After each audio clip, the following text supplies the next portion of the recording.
Welcome to Nonprofit Network, powered by Stokes Auction Group. We are a group of fundraising professionals that specialize in raising funds to improve communities of all sizes. There we go. Hey, good afternoon, everybody. Welcome to Nonprofit Network, podcast powered by the one and only Stokes Auction Group. Yeah, as you can see, we're a man short. our horse is gone. As you can see, Yes, he needs a little time. needs a little time.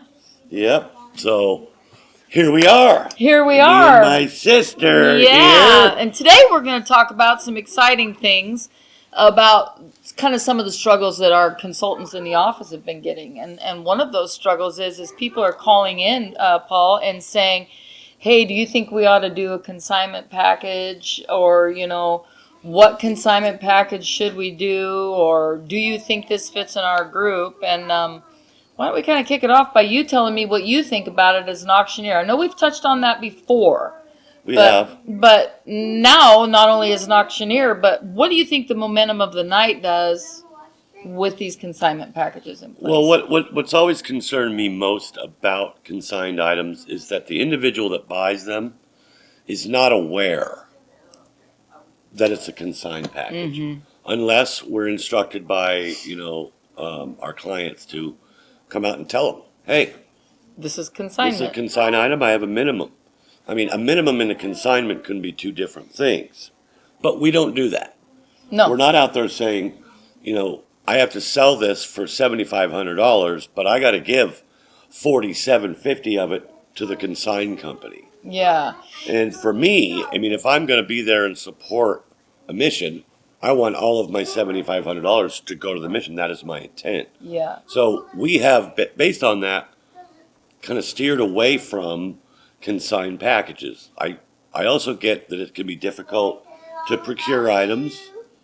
It can be hard to find items, especially in the state of where we're at right now in our country, and the uncertainty of many things. But I think, too, that a consignment item, if you have, let's say you've typically had 8 items, and this year you've only got 4, and you feel like you need to fill the rest of those items, with consignment packages.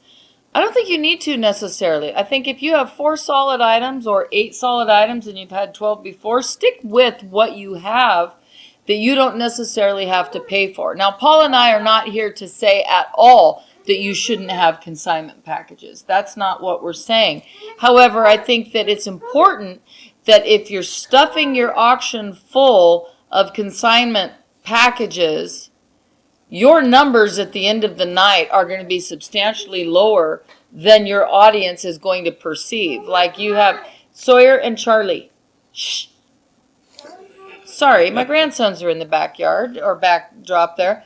But I think that's important to remember is don't fill it up with consignment auctions. I had an experience happen with me, Paul, that was very odd, but it's part of the deal, and that is these consignment companies, and they have a place in this market. They do. A very solid place.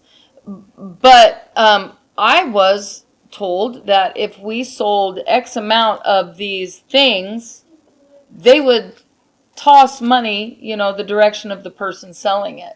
to you, the auction to us, team. the auction team, and So my they're offering to spiff you Yeah. if you sell 4 Yeah. or 5 of these. And that doesn't happen all Whoa. the time, but it can happen. And so your response to that as a person holding the event needs to be all proceeds are going to our organization. And in fact, that was my response. No, you give all those monies to, Absolutely. yeah, and that's how that's driven. But do remember, they are in the business of making money.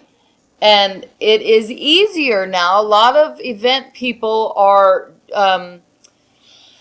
hitting the easy button.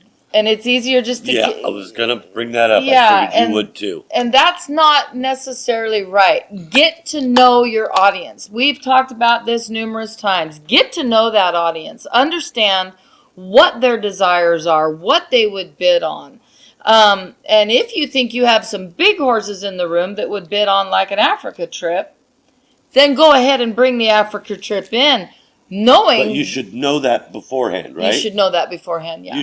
You should have that information. Oh, the Smith family goes on an African safari every year. They come to our auction. Let me call them. Yeah. Hey, would you guys buy this? You should know going in. That's a really good point. And I don't think that's bad to go through your list of past donors and find out who bought some of these packages and say, is this something that you'd be interested in doing? Because I think at the end of the day, what you have to remember is that you are sucking money out of the room. Let's say it's a $4,500 package, and anything over $4,500 goes to the organization. So it sells for $6,000. That's $1,500 to the organization.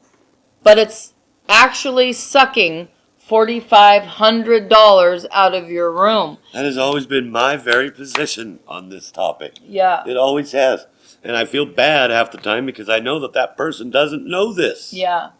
I know that they're not aware of this. Yeah, and we're not poo-pooing consignment companies. No. You know, because they have a place in this market. They do, and they can create a feeling of a successful auction by having that big item there at the night. But you really have to be cautious, and you really have to understand in your audience, will it go for at least twice the money, right? I mean, to make it worthwhile. To make it worthwhile. Right. I feel like that's how that should roll. I totally agree. And let's talk about, you talked about the 8-item auction. We don't have 8 items. We only got 4. So let's get 4 consignment items. Yeah. Right? Yeah. Rather than think about that. And again, I'm with you. We're not poo-pooing the consignment companies. Poo-poo. They definitely have their place. They do, and they can add benefit. Business. Yes. Yes, they can. I mean, last year at the cat sanctuary auction, we had a consigned package that was $5,000. That's what they had to pay for it. We sold 2 of them at $10,000 each. And that's a moneymaker. And what it did was it elevated the room because you talked about that high selling item. It's like, Yep. Whoa, sold $10,000 times 2. And then I go and say, well, that's $20,000. Not really. Yeah, yeah. I didn't say that. Right. But I said, thanks for your great bidding, blah, blah, blah. Here's something. You know. Yeah, and here's something to consider too, is that maybe, and I could be crazy on this, but that falls into a sponsorship role. Maybe you get one of your sponsors to sponsor that, so that the organization actually is getting that money. So let's say you have your alcohol sponsor, you have your buffet sponsor, you have your venue sponsor, all your sponsorships. If you could say something along the lines of, this package sponsored by, and yes, it's already ABC Lumber Company, and they've already bought it. And they already have bought that for all proceeds tonight to go to your organization. That does quite a bit. It sure does. That gets that ABC Lumber Company. Is there such thing as ABC Lumber Company? I'm pretty sure there's got to be somewhere in this country. If not, I guess we should have looked first. But anyway, let's say JHQ, or there's probably a lumber company named that too. Is. Oh my God! So anyway, a lumber company has sponsored it. It gives them the cred of being a part of the auction, that they wanted to give something to the audience to, bid on that's solid and strong, as well as it gives the audience the feeling that they are doing the big number towards the item, towards the organization, and actually they are now because it's sponsored. Yeah, wouldn't that really even take away the need for a minimum sale price? There would not be a minimum sale price, though you would want that package to still go for its value. But and maybe saying sponsored by so and so, it's still safe, right? But you as a person could say, you know what, we're not going to sell that in the meeting unless it raises X amount of dollars. Not necessarily uncommon. Not necessarily uncommon. I'd like to see it bring $6,500 at least. Yeah, and if not, you put it online, do something like that, or use it for a raffle or something like that. I personally think that those trips should be used for raffles. I love that idea. You know, if it was completely sponsored. If it was completely sponsored, yeah. Put it in the raffle. $5,000 is what you need to come up with because it's sponsored. You sell those tickets to match that. You could really up the price of the raffle tickets too, could. couldn't you? You could up $250. Yeah, you for could. a $5,000 Disneyland park hopper trip. So that is a possibility, and that's a way to roll. Now, I think that companies might be inclined to sponsor that if you explain to them in your procurement, meetings, how to go about talking to them and choosing the right sponsor. But and also know the raffle rules in your county. Know the raffle rules, because we don't know your raffle rules. It could be different. But let's go back to talking about the 4 items and having to feel like you have to fill up your load. As an auctioneer, how are you going to feel going into an auction that had 8 or 10 items the previous year and 4 or 6 this year? Are you going to see that as a negative, or are you going to jump on that as the positive and show them that 4 might bring more money than the 8 did? Absolutely, and I'm glad you asked that question because I was going to lead that way anyway. What we see during the fall is auctions that have more items. Yeah. Right? Ton of items. I did one the other night. It was almost 30. Oh, gosh. Almost 30 items. Oh, wear us out. Come on now, people. Come on. Let's bring it back down to logical. 12 or 15. Stop. If I historically do an auction that's been 8, 10 items, and all of a sudden we have 4, and they're good quality items, I wouldn't immediately be concerned because my pitch to the customer would be, okay, good. Then we are going to focus on the fund and need. Yeah. Let's push hard. Let's push hard on our video or on our speech or on our story or on our mission, whatever that is in your case. I feel like you could make up those other 4 items at the fund and need. Yeah. You're going to get that money out of the people. Yeah. Could you make it up too by, at that point, maybe you have that conversation with your leadership team that instead of adding 4 items, maybe we're going to throw in a wine pole, or because sometimes when you have a lot of items and then a lot of games, it feels like a bit of a money grab. You can overdo asking. You can overdo the raffles, overdo the wine pole, overdo the heads and tails, overdo all the things. But if you only have 4 items, maybe that gives an opportunity to increase the games. Absolutely.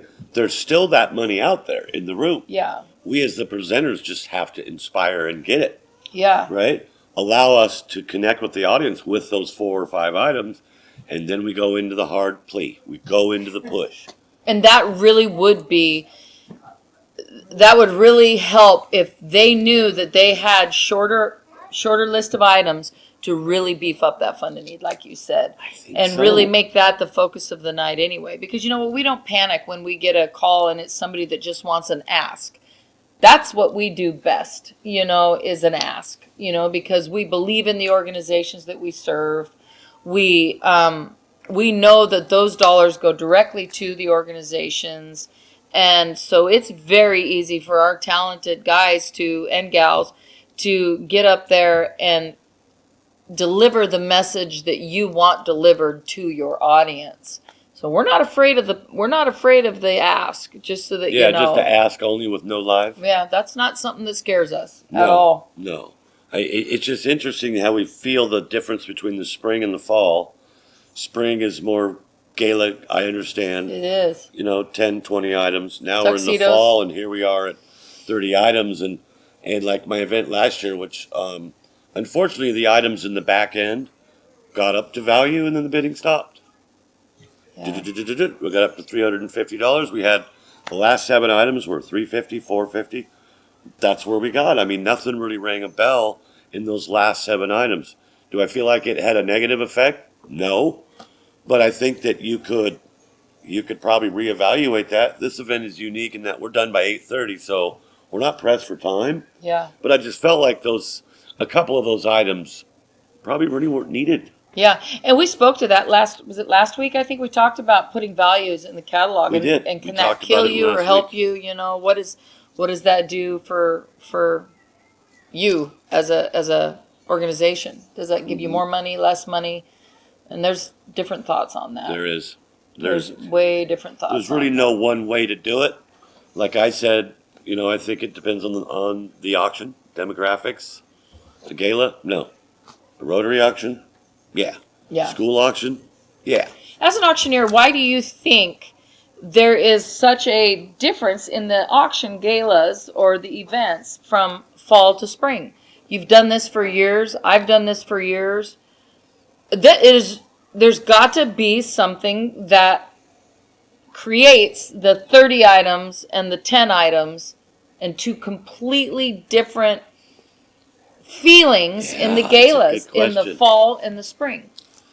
I really don't know. That's a really good question. I've always Maybe wondered if it's because the sun is shining. Or maybe people are just in a better mood. Maybe. Who knows? Or is it because we're coming towards the end of the year? And so, we're afraid to do 10 powerful packages or 8 powerful packages.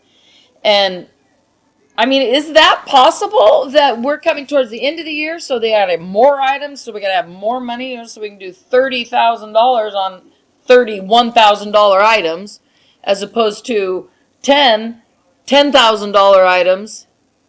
Is it because they got their taxes are behind them in the spring? They're coming off of summer. They're coming off of vacation. They spent a bunch of money down in Hawaii. Christmas is coming. I think that's a good point. The wallets basically tighten up a little bit in the spring. In the fall. In the fall. Yeah, in the fall. They tighten up. Yeah. They do. They don't for me. I bought a toilet. Yeah. Probably have a little regret about that. But, regret is something that we cannot control. We just try to avoid regret. So. Do you want to talk about Larry real quick? I was just going to say that. Why are we moving together so well right now? Yeah. On that? We don't have Shelby with us today. And Shelby's grandfather, our godfather of the auction business, has left this beautiful planet and is on to greener pastures. And it has devastated our crew and all that love him. And he has left a mark on me personally, my heart, my soul. And we were lucky to have shared space with him while he was here. This wouldn't be this if he would never have been on this earth. It wouldn't. There's a really good chance that we would not be sitting here right now. There's 100% chance we would not be sitting here right now because his son, Jeff Stokes, and my husband, Mark Schenfeld, their fathers, Larry and Eric, jumped in and said, let's do this auction thing. Uh-huh. And from that came so much beautiful. Larry was my very first real boss, and I was 6 years old. Running tickets, selling 3-legged chairs and couches and stuff. Mom and Shirley would write, sold $55, bidder number 193, and hand me the ticket. And I'd run all the way over and I'd give it to Leanne and Jackie, and they'd start entering it in. I'd get about 4 or 5 of them. How old were you? About 6. About 6, so you would stop and get a peanut butter jelly sandwich on the way, right? And there's Larry go, "What are you doing? What are you doing? Go around. There's always something to do." So pick up garbage. People are lazy at auctions. Lazy everywhere. Mm-hmm. They just litter, which drives me nuts. So I'd clean up, pick up. So I was a 6-year-old, 5-6-year-old grunt, and all my big brothers and sisters were the Stokes family and my own family. We were all in this together, and I was the youngest. Yeah, you were. I was the youngest. The baby. Larry was my first boss. And I love I'm going to bring this up. The picture that you posted where he's got the microphone and a cigarette in his hand. I love that because that just personified him back in those days. Yeah. And it was fond memories. It was a lot of work. I saw a lot of work. I was just a snot-nosed little kid, but there was a lot going into this, and we were just there. Another one of my families. Yeah, and because of them starting it together, the dads, out of that has come so much, and so many organizations have been helped and touched, and we have all been touched. As well, and he really touched his community too. Deeply. He got involved with the Port of Bremerton and other things. I'll tell you what a small world it is. Chris Bradley, my son-in-law, his dad was in Bremerton years back, like, I don't know, 5-6 years ago, something like that, when Larry was still board commissioner, or a port commissioner, sorry. Port commissioner, yeah. And he ended up meeting Dave, not even knowing the connection. Dave still has his business card. Is that right? Yes. Wow. And they were selling off some stuff at the Bremerton shipyard, and Dave was in charge of that. And Larry said, well, I know where you could get rid of some of that stuff. I'll help you with that. So gave Dave his card, and that's how small the world is, and how many fingers Larry had in the community, and just an incredible human. It was a good man. He was a good man. He was a good man. Godfather of our auction world. He was a godfather of our auction world. Yeah, absolutely. So, for all of our auctioneers and ringmen, if any of you watch this, please reach out to your fellow ringmen and auctioneers. And you know what? It's okay just to say I love you, or good job, or proud of you, or whatever, because the days are short here.